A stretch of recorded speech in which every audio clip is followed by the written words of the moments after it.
बिस्मिल्लाहिर्रहमानिर्रहीम। अस्सलाम वालेकुम। नाज़रीन, सियासी हालात इस्तेहकाम की तरफ बढ़ रहे हैं और इसी तरह की ख़बरें आ रही हैं कि मामलात जो हैं वो कंट्रोल में आ चुके हैं या आ रहे हैं, या बल्कि यही समझना चाहिए कि मामलात बड़ी हद तक कंट्रोल में आ चुके हैं। अगरचे इसके लिए हुक्मरान इत्तेहाद को एक बड़ी कुर्बानी देना पड़ी है, और कुर्बानी जो बताई जा रही है वो ये है कि परवेज़ इलाही साहब से बिलवास्ता तौर पर मामलात कुछ तय हो गए हैं। परवेज़ इलाही इसी पोजीशन में वज़ीर आला रहेंगे और इमरान खान उनको ब्लैकमेल करने या हटाने में जो उनको इम्कानात थे वो ख़त्म हो गए हैं। जब खड़े हो जाएंगे तो फिर बैठ के ये बात दोबारा कर लेंगे। लेकिन क्या ये बात सही है? फिलहाल 4 महीने के लिए तो बिल्कुल 4 महीने के लिए अभी कुछ नहीं हो रहा। नहीं। अच्छा, तो इसका मतलब कि ये अभी मुज़ाकरात के लिए अच्छा मौका है अपोजिशन को कि वो बैठे और बैठ के बात तो करें। मार्च तक तो फिर कुछ नहीं हो रहा। वो मार्च तक उससे पहले अपना होमवर्क करना चाहिए ना। हाँ। जिसमें ख़ास तौर पे कैसे इलेक्शन होगा। चीफ इलेक्शन कमिश्नर हमें बड़े इतराज़ात हैं और उनकी ये कोशिश है कि खान साहब को डिस्क्वालीफाई किया जाए। सर फिर ना ही समझे है ना, फिर तो असेंबली अपनी मुद्दत पूरी। अब इमरान खान अपनी पर्दापोशी के लिए अगले चंद दिनों में कुछ भी ऐलानात कर सकता है। उसके लिए ऐलानात करना या यू टर्न लेना कोई इशू नहीं है। अब इसमें मसला ये है कि कुछ लोग एक फार्मूला बनाया करते हैं कि बड़ी बुराई छोटी बुराई।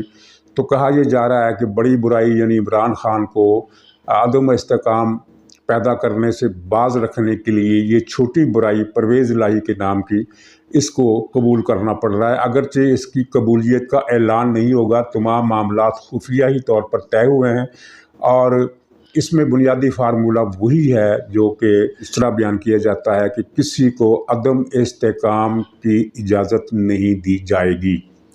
तो मेरी राय में तो परवेज़ इलाही और इमरान खान दोनों यकसा बुराइयां हैं। वो भी करप्शन और तबाही और अनारकी का लंबरदार है और ये भी इन्हीं 3 चीज़ों का लंबरदार है। हाँ, ये बात मानी जा सकती है कि इमरान खान के पास चूँकि अवाम के एक तबके की भी सपोर्ट हासिल है, इसलिए वो ज़्यादा ज़रर रसां हो सकता है। नाज़रीन, यहाँ कुछ लोग, मुझे याद आया कि पीटीआई के एक साहब कल कह रहे थे किसी प्रोग्राम में कि देखें इमरान खान अकेले ने वक्ता डाल रखा है वफाकी गवर्नमेंट को भी और इदारों को भी। तो ये जो बात है ये जुज़वी तौर पर भी दुरुस्त नहीं है, क्योंकि वक्ता डालने का मतलब ये नहीं है कि जिस तरह पीटीआई वाले पोर्ट्रे कर रहे हैं कि इमरान खान की बड़ी सुपर शय है। मिसाल इसकी ये है कि घर में कोई ज़िद्दी और नालायक बच्चा हो या खुदा न खास्ता ज़हनी मज़ूर बच्चा हो तो वो घर की तमाम चीज़ें तोड़ दे, नुकसान करे, तो वो कोई सुपर पावर नहीं बन जाता। ज़ाहिर है उसे कंट्रोल किया जा सकता है, लेकिन वो नुकसान पहुंचा देगा। या कोई पागल खाने से छूट कर आ जाए तो वो पूरे बाज़ार में खड़बोंग पैदा कर सकता है। दुकानें बंद हो जाएंगी, औरतें बच्चे भाग निकलेंगे, लोग दरवाजे घर अंदर से बंद करके बैठ रहेंगे कि ख़तरनाक पागल है, उसके पास पत्थर भी है और पता नहीं वो क्या कर सकता है। उसे कंट्रोल किया जा सकता है, लेकिन ज़ाहिर है उसमें थोड़ा टाइम लगता है। तो या इसकी तीसरी एक मिसाल जो मैं शायद मुझे नहीं देनी चाहिए लेकिन समझाने के लिए कुछ हर्ज भी नहीं है कि एक रेबीज़ ज़दा कुत्ता अगर किसी गांव में निकल आए तो वो तो पूरे गांव को लॉकडाउन कर देगा चंद मिनट के अंदर अंदर। जब तक उस कुत्ते से निजात नहीं हासिल कर ली जाती वो गांव बंद रहेगा। बच्चे, बूढ़े, औरतें, कोई भी घर से बाहर नहीं आएगा। उनको मारना मुश्किल नहीं है, नामुमकिन नहीं है, आसान है। कहने का मतलब ये है कि वो पागल खाने से छूटा हुआ वो सुपरमैन नहीं है और ना ही ये कुत्ता को सुपर ताकत है। मसला सिर्फ ये होता है कि जब ये पता चले कि इस रेबीज़ ज़दा कुत्ते के पीछे गांव के कुछ चौधरी हैं, कुछ बड़े ताकतवर लोग हैं जो इस कुत्ते को मारने की इजाज़त नहीं देंगे, तो फिर वो कुत्ता वाकई मसला बन जाता है। तो इमरान खान के पास अवाम की सपोर्ट है, नौजवानों की बड़े तबके की सपोर्ट हासिल है और एक वोट बैंक भी है और उसके पीछे चौधरी भी रहे हैं, मुल्क के जो वडेरे हैं वो रहे हैं इसके पीछे। उसको हाथ डालना आसान नहीं था, लेकिन अब चूँकि मंजर क्लियर होता जा रहा है, अब इमरान खान की कुव्वत के ताकत के सरचश्मे ब्लैकमेलिंग की पावर खुश्क होती जा रही है, तो अब इससे टैकल करना आसान हो गया। तो ज़ाहिर है इसमें एक टेक्निक लगती है। तो टेक्निक ये है कि ठीक है, परवेज़ इलाही को चलने दो, परवेज़ इलाही को वज़ारत उलिया इसको संभालने दो, इसको तब्दील मत करो। और ये खबर पहले भी आ चुकी थी कि तहरीक अदम एतमाद फाइल करने का जो फैसला था वो हुक्मरान इत्तेहाद ने मुलतवी कर दिया है। उसी वक्त ये भिनक पड़ गई थी कि कुछ न कुछ मामलात चौधरी से सेट हो गए हैं। तो अब ये मामलात जो लगता है कि काफ़ी हद तक एक किस्म का खामोश, एक गैर एलानिया या गैर दस्तखत शुदा समझौता हो गया। और चौधरी इस समझौते की इसलिए पासदारी करेगा कि उसे भी पता है कि दूसरी तरफ जो है इमरान खान वो जो चाह रहा है वो उसके लिए मुमकिन नहीं है। चौधरी क्यों कर खुद को लूला लगड़ा करके खुद को इमरान खान के हवाले कर देगा, जबकि उसकी फिर सियासत का कोई फ्यूचर नहीं है। मौजूदा सूरत में चौधरी को एक कहा जा सकता है या कहा जाता है, और इसमें कुछ सदाकत भी लगती है कि आसिफ अली जरदारी की तरफ से कुछ इसके साथ कमिटमेंट की गई है। और ज़ाहिर है आसिफ जरदारी की कमिटमेंट पर दूसरे सियासतदान भी एतबार करते हैं। अगरचे जरदारी से ये वाबस्ता कौल बहुत मशहूर है, बदनामी की हद तक मशहूर है कि वादे और मुआहदे कोई कुरान और हदीस नहीं होते। इसके बावजूद जरदारी जो कमिट करता है वो उसको फिर निभाने की कोशिश करता है, और ये उसकी सियासत की कामयाबी का एक गुर है। तो ज़ाहिर है परवेज़ इलाही को मुस्लिम लीग नून के किसी आदमी पर एतबार नहीं हो सकता, और मुस्लिम लीग नून को परवेज़ इलाही के साथ एतबार नहीं हो सकता।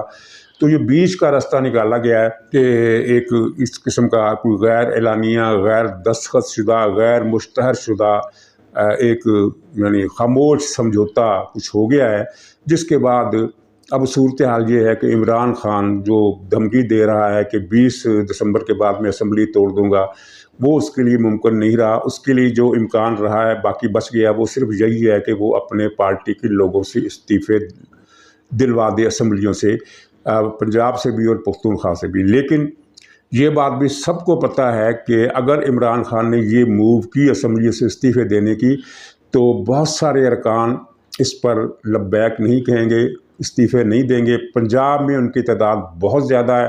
पख्तूनख्वा में भी बताया जाता है कि काफ़ी सारे लोग इस्तीफ़ा देने से इनकार कर देंगे, क्योंकि उन्हें एक नफसियाती वजह समझिए। पहले आज से 2 महीने पहले तक ये सूरत हाल थी, बल्कि 1 महीना पहले तक ये सूरत हाल थी कि लोग समझ रहे थे कि अगर हमने इमरान खान को बिट्रे किया तो अगला टिकट हमें नहीं मिलेगा, और फिर पता नहीं हमारे साथ क्या हो जाएगा, मुस्लिम लीग हमें टिकट देगी या नहीं देगी। लेकिन अब उनको सबको ये इत्मीनान हो गया है, पता चल गया है कि इमरान जिनके सहारे खड़ा था वो सारे इससे छीन लिए गए हैं या छीन गए हैं। अब इसके सर पर ना किसी अब्बू का साया है, ना किसी फुफड़ का साया। अब इस पर किसी का साया नहीं है। एक छोटा सा फुफड़ कोयटा ज़रूर बैठा हुआ है, लेकिन वो इसको प्रोटेक्शन देने की ज़रा भी सलाहियत नहीं रखता। वो सिर्फ उस गिरगिट की तरह है जिसने हज़रत इब्राहीम अलैहिस्सलाम के लिए जो आग लगाई गई थी, कुफार ने आग लगाई थी, तंदूर बनाया था।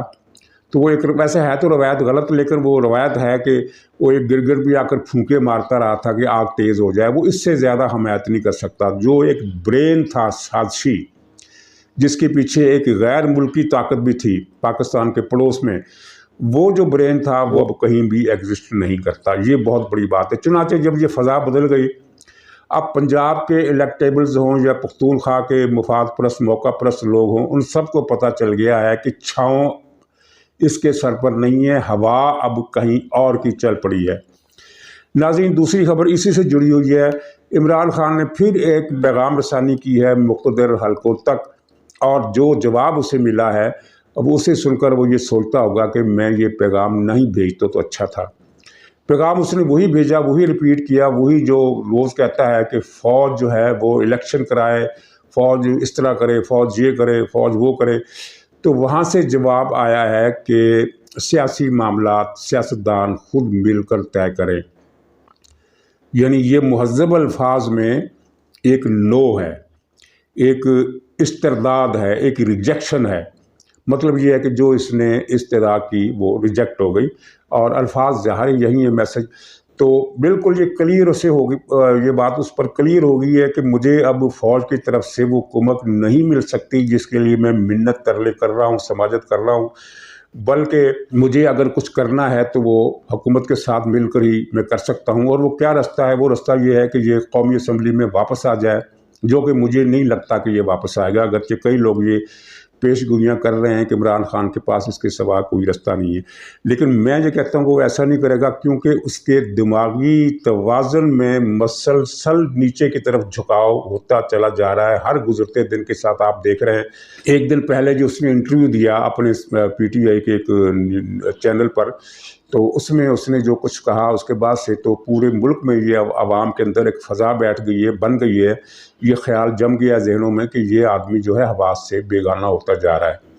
اور ظاہر ہے ایک نرگسیت زدہ آدمی، جس کے ایک مثال میں دیتا ہوں کہ فرض کیجئے آپ نے انعامی بانڈ خریدے ہیں، پورا اندازی کا اعلان ہو گیا، آپ نے اپنا بانڈ نکالے، ان کے نمبر چیک کیے، پتہ چلا کہ آپ کا انعام نہیں نکلا، ظاہر ہے آپ کو مایوسی ہوئی، لیکن یہ مایوسی چند لمحوں کی، اس کے بعد آپ نارمل ہو جائیں گے کہ ظاہر ہے آپ کے پاس، آپ کے ہاتھ میں تو کوئی چیز نہیں آئی تھی جو نکل گئی، مطلب یہ ہے کہ آپ کو کچھ ملنے کی توقع تھی، وہ نہیں ملا۔ لیکن اگر آپ نے دیکھا کہ نمبر نکل آیا ہے، آپ کا نمبر نکل آیا ہے اور 10 لاکھ روپے کا نمبر نکل آیا، تو آپ خوشی سے پاگل ہو جائیں گے۔ پھر جب آپ اس کو کیش کرانے کے لیے وہاں پہنچے تو پتہ چلا کہ نہیں، آپ سے غلطی ہو گئی، وہ صفر کا جو ڈیجٹ تھا وہ آپ نے اس کو غلطی سے، یا پرنٹ آؤٹ اس کا ایسا تھا کہ اس کو آپ نے 8 پڑھا اور آپ کا نمبر 8 تھا، ایکچولی جس کا نمبر نکلا ہے وہ 0 کا۔ تو اس وقت جو آپ کو مایوسی ہوگی وہ بہت زیادہ ہوگی، کیونکہ آپ تو گھر سے یہ سوچ کر نکلے تھے کہ آپ کی جیب میں 10 لاکھ روپے آ گئے۔ اس وقت کی مایوسی۔ عمران خان ایک نرگسیت کا انتہائی مریض، میرا نہیں خیال کہ نرگسیت کے مریضوں میں کوئی اس حد تک مریض ہوگا جیسا کہ عمران خان، اور اس کو یقین تھا کہ یہ ہو جائے گا، پھر یقین تھا کہ یہ ہو جائے گا، پھر یقین تھا کہ یہ ہو جائے گا۔ پچھلے 10 مہینوں میں اس کے یقین جو ہے وہ کوئی 10 مرتبہ ٹوٹے ہیں۔ وہ تفصیل سے بتاؤں گا تو وہ لمبی کہانی ہو جائے گی، اور آپ اگر یاد کریں تو آپ کو پتہ چل جائے گا کیا کیا اس کو یقین تھے کہ یہ نہیں ہوگا، یہ ضرور ہوگا، یہ نہیں ہوگا، یہ ضرور ہوگا۔ وہ سارے اس کے جو امکانات تھے ختم ہو گئے، تو اس دماغ کو زد پہنچی۔ تو اس میں اس نے انٹرویو میں اس نے یہ کہا کہ باجوہ نے مجھے ایسے ایسے دھوکے دیے کہ مجھے تو سمجھ میں نہیں آئے کہ میرے ساتھ ہوا کیا ہے۔ اب اندازے کیجئے یہ وہی شخص ہے، اس کو بھول گیا کہ یہ ہر مرتبہ ایک بات جتلایا کرتا تھا کہ میں مائنڈ گیمز کا ماسٹر ہوں، مجھے کوئی شکست نہیں دے سکتا مائنڈ گیم۔ جی یہ اس نے ایک مرتبہ نہیں، اس نے بہت مرتبہ کہا ہوا ہے کہ مائنڈ گیم میں مجھے دنیا میں کوئی شکست دینے والا پیدا نہیں ہوا۔ تو اب اس کے مائنڈ کی حالت یہ تھی کہ باجوہ اس کو مسلسل دھوکہ دیتا رہا، اگرچہ یہ جھوٹ بول رہا ہے کہ باجوہ نے اس کو دھوکہ نہیں دیا، اس کے ساتھ رہا، اس کو حکومت میں لانے والا باجوہ تھا، اس کی حکومت چلانے والا باجوہ تھا، اس کو تحریک عدم اعتماد سے بچانے والا باجوہ تھا، وہ جو سینٹ والی تحریک اعتماد تھی۔ اور اب جو مونس الائی نے کل انٹرویو دیا ہے وہ آپ نے دیکھ لیا ہوگا، مونس الائی نے اس میں کہا کہ باجوہ نے جو حالیہ تحریک عدم اعتماد پاس ہوئی، جس کے نتیجے میں اس کی حکومت ختم ہوئی، اس تحریک عدم اعتماد کو ناکام بنانے کے لیے بھی باجوہ ایکٹیو رہا۔ اس نے کاف لیگ سے بھی کہا کہ تحریک کا ساتھ نہیں دینا، اور MQM سے بھی کہا کہ ساتھ نہیں دینا۔ تو پھر آپ یہ ظاہر ذہن میں قدرتی طور پر سوال اٹھتا ہے کہ باجوہ اگر تحریک عدم اعتماد کی ناکامی چاہتا تھا تو پھر وہ ناکام کیوں نہیں ہوئی؟ ایک کال پر تو MQM واپس چلی جاتی تھی، وہ کیوں نہیں گئی؟ تو اس کا جواب سمپل ہے، آپ بھی جانتے ہوں گے کہ پچھلے کچھ عرصے میں فوج کے اوپر باجوہ کی گرفت مسلسل کمزور ہوئی ہے۔ جب سے یہ اطلاع ملی کہ اس کو ایکسٹینشن نہیں ملے گی، اور فوج کو یہ اطلاع پہنچ گئی تھی، اگرچہ باجوہ نے آخری دم تک سازشیں جاری رکھی اور بڑے بڑے دھمکیاں میز اقدامات بھی کیے، لوگوں کو بھیجا، لیکن فوج کے اندر، اداروں کے اندر یہ بات سب کو حکومت کی طرف سے، یا کم سے کم مسلم لیگ نون اور آصف زرداری اور نواز شریف صاحب کی طرف سے یہ بات فوج تک پوری طرح کنوے ہو گئی تھی کہ باجوہ از نو مور، اس کو ایکسٹینشن نہیں مل رہی۔ تو چنانچہ اس کی گرفت کمزور ہو گئی، اور فوج کے اندر جو 3 سال سے ایک لاوا پک رہا تھا کہ یہ عمران خان ملک کی معیشت بھی تباہ کر رہا ہے، یہ ہمارے خارجہ تعلقات بھی تباہ کر رہا ہے، یہ ملک میں انارکی کی فضا پیدا کر رہا ہے، یہ خانہ جنگی کی باتیں کر رہا ہے، تو اس فوج کے دباؤ کے آگے باجوہ کی پھر ایک نہیں چلی۔ یہ خلاصہ ہے۔ اس گفتگو کو ہم مزید تفصیل سے بھی بیان کر سکتے ہیں کہ فوج کے اندر ہوا کیا تھا، باجوہ کس طرح دن بدن کمزور ہوا، لیکن پھر وہ لمبی کہانی ہو جائے گی۔ خلاصہ یہ کہ باجوہ پھر اس طرح طاقت کا، اختیارات کا، احکام کا اس طرح سے منبع نہیں رہا تھا جس طرح وہ پہلے تھا، اور فوج کے اندر جو ریزسٹنس تھی باجوہ کی، عمران کی، وہ بہت بڑھ گئی تھی، اور جس کا پورا پس منظر ہے 3 برس میں جو کچھ ہوتا رہا۔ اور اس میں ایک چھوٹا سا ایلیمنٹ وہ بھی تھا جس میں موجودہ آرمی چیف نے جب وہ ISI کے چیف تھے عمران خان کو بتایا کہ تمہارے گھر چورنی چھپی ہوئی ہے، وہ اس طرح کی کرپشن کر رہی ہے، فرا گوگی کے نیٹ ورک کے ساتھ مل کر پورے پنجاب میں اس نے لوٹ مار کر بازار گرم کیا ہوا، تو عمران خان ناراض ہو گیا۔ وہ اس بات کی ایک جھلک تھی کہ فوج کے اندر کیا چیزیں کیسے کیسے کس طریقے سے کتنی تفصیل کے ساتھ نوٹ ہو رہی ہیں۔ اچھا، تو اس نے کہا کہ باجوہ نے مجھے دھوکہ دیا، اور پھر یہ کہا کہ باجوہ کو توسیع دینا میری زندگی کی سب سے بڑی غلطی تھی۔ یہ پھر اس نے ایک بکواس والا جھوٹ بولا ہے، کیونکہ اس نے تو 1 مہینہ پہلے تک یہ تحریک چلاتا رہا ہے کہ موجودہ آرمی چیف کو نئے الیکشن تک رہنے دو، توسیع دو، اور یہ جو 26 نومبر کو ایک جلوس لے کر وہاں اسلام آباد اس نے جانے کا جو اعلان کیا تھا، جو رستے میں ہی رہ گیا، پھر یہ وہاں پہنچا، اس کا مقصد ہی ایک تھا کہ 2 آپشن میں سے ایک آپشن کرنی ہے، یا تو باجوہ کو توسیع دلوانی ہے، اور اگر باجوہ کو توسیع نہیں ملتی تو جنرل عاصم منیر کی تقرری رکھوانی ہے۔ اس کے علاوہ تو کوئی یعنی اس دھرنے کا مقصد نہیں تھا۔ تو یہ جھوٹ بول رہا ہے۔ آخر دم تک اس نے باجوہ کی تعریفیں بھی کی ہے، میرا انتخاب صحیح ہے، باجوہ بڑے زبردست آدمی ہیں، ایسا آرمی چیف کو آیا ہی نہیں، یہ پرو ڈیموکریسی ہے، فلاں اور فلاں فلاں۔ بہرحال اس کی غلطیاں جو ہیں، سب سے بڑی غلطیاں، اس کو یہ بھی یاد نہیں رہتا کہ اس سے ماضی میں اس نے کون سی غلطی کو اپنی سب سے بڑی غلطی قرار دیا۔ اس نے وہ جو شادی کی تھی ریحام خان سے، اس کے بارے میں بھی یہ بعد میں جب طلاق ہوگی تو کہا تھا میری زندگی کی سب سے بڑی غلطی ہے، اور جب نواز شریف صاحب باہر گئے تو پھر اس نے کہا کہ میری زندگی کی سب سے بڑی غلطی یہ تھی کہ میں نے نواز شریف کو جانے کی اجازت دے دی۔ پہلے یہ بھی کہتا رہا کہ یہ مجھے تو پتہ ہی نہیں کس نے اجازت دی، یہ تو فوج نے سازش کی، پھر اون کر لیا، پھر کبھی کہا کہ اس موجودہ الیکشن کمیشن کی تعیناتی میری زندگی کی سب سے بڑی غلطی تھی۔ قاضی فائز عیسیٰ کے ریفرنس کے بارے میں یہ پہلے مکر گیا کہ مجھے تو پتہ ہی نہیں ہے یہ تو کس نے دائر کیا، پھر کہا کہ یہ میری زندگی کی سب سے بڑی غلطی تھی۔ اس کی زندگی کی کتنی سب سے بڑی غلطیاں، اگر وہ سب سے بڑی غلطیوں کی فہرست بنائی جائے تو وہ بھی میرے خیال میں 50 کے قریب ہوں گی۔ تو ناظرین، یہ صورتحال کا خلاصہ ہے۔